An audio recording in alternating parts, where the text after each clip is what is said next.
बिस्मिल्लाहिर्रहमानिर्रहीम। खातिन हज़रात, मैं हूँ अख्तर अब्बास और आप सबको मेरा सलाम पहुँचे। सब माया है। वैसे ये शेर था, फिर इसको किसी ने गाया भी। इस वक्त जो मैं मैसेज पढ़ने लगा हूँ ये माया चौधरी का है और आमतौर पर कम लोगों का नाम माया होता है। माया कहती हैं कि you are my best and favourite uncle, I love to listen you. मेरे बच्चे, बाकी बात का तो शुक्रिया, पर अंकल ना दोबारा कहना। मुझे सच्ची बात है, इस लफ्ज़ से सख्त चिढ़ है। सारी उम्र मुझे या भाई कहा गया या भैया कहा गया, मतलब अंकल तो कहने की कभी किसी ने जरूरत नहीं की। और ख़ुद मेरे चूँकि कानों ने कभी सुना नहीं है तो मैं इस लफ्ज़ से ज़रा फेमिलियर भी नहीं हूँ। अगर कभी इंसान सुबह सुबह उठ के कहीं कोई चीज़ लेना चला जाए और प्रॉपर आपने कपड़े ना पहने हों या रात वाला स्लीपिंग सूट हो, तो वहाँ कोई आपको अंकल कह दे तो तब आपको एहसास होता है कि आप प्रॉपर ड्रेसअप होके नहीं आए। खैर, अब तो इस बच्ची ने जो कि कह दिया, तो मेरे बच्चे तुम सलामत रहो और तुम्हारी इस मोहब्बत का शुक्रिया।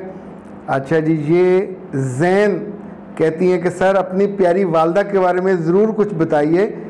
हर कामयाब इंसान के वालिदैन के बारे में जानने की मेरी बड़ी ख्वाहिश है। मैं इंशाल्लाह किसी रोज़ बेजी के बारे में, मैं उन्हें बेजी कहता था, अम्मा कभी कभी तंग करने के लिए कह देते थे। वो थी इतनी खूबसूरत और प्यारी सी, तो हमने कभी उनको शाउट करते नहीं देखा। उससे भी होती थी, चुप हो जाती थी। मुझे उनके साथ 3-4 दफ़ा उम्रा करने का मौका मिला। वैसे तो कॉलेज में आने के बाद मैं लाहौर आ गया, फिर दोबारा उनके साथ रहने का मौका नहीं मिला। लेकिन ये जो 10-15 दिन थे, जिसमें ज़ाहिर है बिल्कुल कुर्बत होती थी। आप सारा दिन 24 घंटे इकट्ठे, अब्बा हमारे अलग चले जाते थे तो आपके लिए, तो फिर बेजी मेरे साथ होती थी। और वो जो कुर्बत थी, तब मुझे अंदाज़ा हुआ कि उन्होंने जो पहली दफ़ा मुझे लेके गई तो वो अपनी वालदा के लिए ले गई, कि मैं उनके लिए, वो कहते जैसे हज बदल होता है ना, उम्रा बदल करने के लिए। और हालांकि हमारी नानी अच्छी गर्म मिजाज थी, पर वक्त के साथ साथ जो बेटियां हैं और बेटे, यही ज़्यादा माँ बाप को याद रखते हैं, यही उनकी वो होती है लेगेसी। मेरे घर में सुबह आजकल नमाज़ फ़जर 5 बजे हो रही है, तो ठीक 5:30 बजे कारी साहब आ जाते हैं और 6 बजे तक बैठ के वो सूरह बकरा पढ़ते हैं। और यकीन माने, जब वो दुआ कर रहे होते हैं मैं डेली मुस्कुराता हूँ। कभी कभी आंखें नम होती हैं कि मैं अच्छा बेटा हूँ और अपनी माँ को और बाप को और जो जो लोग मुझे प्यारे हैं, अब उसमें दादा और दादी, नाना और नानी, उनका भी वो कारी साहब से पे दुआ में नाम लेके उनको जो तोहफ़ा है दुआ का, उनको भिजवाया जाता है, जो ज़ाहिर है नबी सल्लल्लाहु अलैहि वसल्लम का वसीला होता है। लेकिन अल्लाह से आरज़ू और दुआ तो यही होती है कि उनके लिए आप खैर का बायस बने। अच्छा जी, ये नबीला कहती है माशाल्लाह बहुत ज़बरदस्त सर, लोगों की बातों में, आपकी बातों में बहुत कुछ लोग सीखते हैं और ज़िंदगी को चेंज करके आपने रख दिया है। वैसे तो ये जुमला बज़वर्ड है, चेंज करना ज़िंदगी को, लेकिन जज़ाकल्लाह, हमने वाक़तन आपसे ज़िंदगी को तब्दील करने के जो गुर हैं वो सीखे हैं। मेरे बच्चे, हम किसी से पता नहीं कितना सीखते हैं, लेकिन असल मैं तो ये जानता हूँ कि हांडी में जो जो मसाले आपने डाले होते हैं, सालन उन्हीं का बनता है, और वो उनके अंदर ना हो तो कभी अच्छी चीज़ नहीं बनती। हाँ, जो उसका टेस्ट है, उसकी प्रेजेंटेशन है, वो डिपेंड करता है कि आपने कैसा सीखा। आपकी ज़िंदगी में खैर बढ़ रही है, दैट्स इम्पॉर्टेंट। आपकी ज़िंदगी का रंग बेहतर हो रहा है, दैट्स इम्पॉर्टेंट। आपकी वजह से किसी को शर, मतलब मैं पूरी यकसुई के साथ कोशिश करता हूँ कि किसी महफिल में, दोस्तों में मिलते हुए किसी को अगर टॉन्ट करने का भी मन करे, 100 दफ़ा बंदे का करता है, कपड़े देख के, उसकी टेंड देख के या उसकी कोई और चीज़ देख के, तो मैं अपने आप को यानी जबरन और तय करके रोकता हूँ कि नहीं कहना। तो बस एक मुस्कुराहट तेरे सबके जवाब में। हम क्यों दूसरे के लिए अजियत का बायस बने, क्यों ना खुशी का बायस बने, क्यों ना कुछ अच्छी सीख सिखा पाएँ जो हमारे बच्चों को याद रहे कि हमने अपने बाप से सीखी थी, और कल आपसे भी आपके प्यारे चाहे शागिर्द हों चाहे साथ काम करने वाले हों वो सीखें।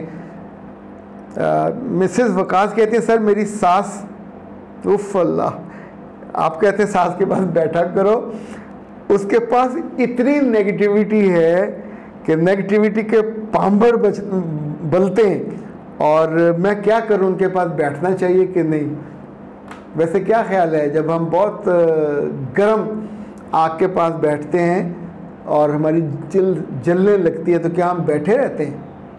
बेटा हमारे अंदर एक सेल्फ सिक्योरिटी का निज़ाम भी तो मौजूद है ना, तो हम वहाँ से थोड़ा सा पीछे सिरक आते हैं। ज़िंदगी में अपनी कदर नहीं गंवानी, अपनी सेल्फ रिस्पेक्ट कभी नहीं गंवानी, और अपने माँ बाप को गाली भी नहीं पड़वानी। ये कोई फ़र्ज़ नहीं है कि किसी एक को राज़ी करने के चक्कर में हम अपने बड़ों को और उनको गाली, अगर ये नेगेटिविटी से भरी हुई हैं तो मैं तो ये सजेस्ट करूँगा कि जब मियाँ हों तो मियाँ के साथ जाके मियाँ के गोडे मुड़ बैठ के कंधे के साथ बैठ के उनसे जो कुछ देर बैठ लीजिए और उस वक्त उनकी खिदमत भी कर लीजिए। जब अकेले हुए जो उनको ज़रूरत थी पूरी कर दी, फिर जाके पास बैठ के चुगली सुनना और चुगली करना और बेइज्जत होना, या अपने चूँकि औरतों के पास, बड़ी उम्र की औरतों के पास कोई अच्छी बात करने को तो होती नहीं है, तो फिर वो टारगेट करके एतराज़ वाली चीज़ें करती रहती हैं। मनज़्ज़ा सर जी सास और नंदों का तो ठीक है, मेरी सास की भाभी मेरी सास का दिमाग कंट्रोल कर रही हैं, जिसकी वजह से सास जुल्म करनी है, आप उनका क्या इलाज करेंगे? मेरे बच्चे आप क्या चाहते हो, मैं आपको कुछ जहर भेज दूं, या वो जो इनके लिए ना आप कुछ कर सकते हैं ना आपका मियाँ कुछ कर सकता है। हाँ कुछ कर सकता है तो अल्लाह ताला ही कर सकता है, अल्लाह से दुआ करें। कुछ लोगों का अगर वो वाकई ऐसी है जैसी आप कहते हैं, चूँकि बाज़ बार ये भी तो हो सकता है कसूर आपका हो और उन्होंने कोई आइडेंटिफाई कर दिया हो, तो उस पर तो गुस्सा नहीं बनता। लेकिन अगर वो वाकई फसादी हैं तो दुनिया में कत्ल से ज़्यादा बुरा है फसाद, ये अल्लाह ने फरमाया, तो फिर अल्लाह के हवाले करना चाहिए कि वो आपको उसके शर से बचाएं। मिसेस फ्रिया ने कहा कि सर मेरे 4 बच्चे हैं और मेरे मियाँ मुझ में बिल्कुल तवज्जो नहीं देते, यानी he has lost his interest, और मैं कभी कहूँ भी तो अब तो नखरा भी नहीं करते, सीधा सीधा इनकार कर देते, तो मैं क्या करूँ? बेटा जी आप एक तो बेहतर ये है कि डॉक्टर साहब से रब्ता करें, अपनी ट्रीटमेंट उनसे लें।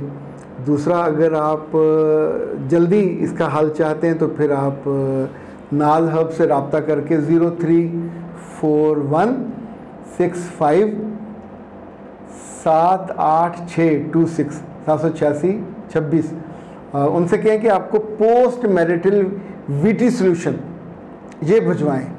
ये बड़ी खूबसूरत सी सफ़ेद रंग की वो है, और यहाँ से ये खुलेगी।